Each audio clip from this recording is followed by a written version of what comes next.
And when Berlin was still patching itself together after reunification, officials planned in 1999 to extend the city's Autobahn into the former East. Now, one of Germany's most expensive road projects is gradually coming close to reality, stoking tensions in the German capital.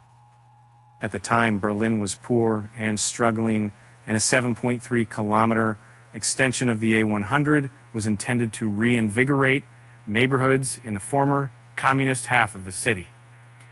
More than 2 decades later, the affected districts are booming. There's a shortage of housing, and climate change is pushing cities to reduce car dependency. The project will cover 12 hectares of undeveloped land and destroy 5 buildings housing more than 100 people, alongside 300 private gardens, according to opposition group A100 Stoppen. Instead of rerouting traffic, the city could use the land to house 22,000 people, the citizens group says. Also under threat are several of the city's most famous nightclubs, and Berlin residents are already frustrated by decisions by Mayor Kai Wegner's administration to delay bike lanes, while public transport projects are years behind schedule.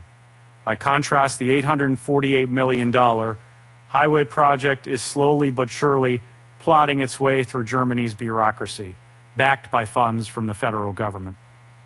The final steps are close enough that thousands of Berliners gathered last weekend to protest a roadway that would cut through residential neighborhoods and funnel traffic into the Lichtenberg in the neighborhood, home of the sprawling Tierpark Zoo and the bustling Dongshun market. The connection of Lichtenberg to the city Autobahn is a prerequisite for taming traffic in the center of Berlin. Berlin's Chamber of Commerce said in an email response to Bloomberg, without smooth flowing traffic, there would be empty shelves, broken buildings, dripping faucets, and overflowing garbage bins. The German Transport Ministry has included the extension of the A100 as part of a 2030 federal transport plan, and a spokesman said there is no initiative to change it. We need excellent infrastructure to ensure mobility of people and goods. Transport Ministry spokesperson Bastian Pauli said at a government briefing in Berlin, with this in mind, we are taking care to maintain our infrastructure and also to expand it in those areas where it's deemed necessary. But the fightings here, you would not say we'll be missing out on or that, because if you drop in a compassion retire and a pilot active, something that needed per kilometer.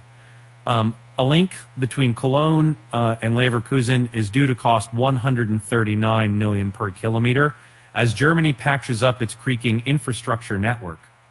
Since the groundbreaking on the initial part of the extension in 2013, a lot has changed in Berlin, said Tobias Strommer from opposition group A100 Stoppen. Things have changed when it comes to mobility, bicycle mobility, electromobility. The whole topic of the climate has come onto the agenda. Alongside About Blank and Wild Renati, Sukampfam Oskreitz is one of the nightclubs threatened by the project. Already evicted from an old location, it is now developing a new space in an area that's also under threat if the highway comes.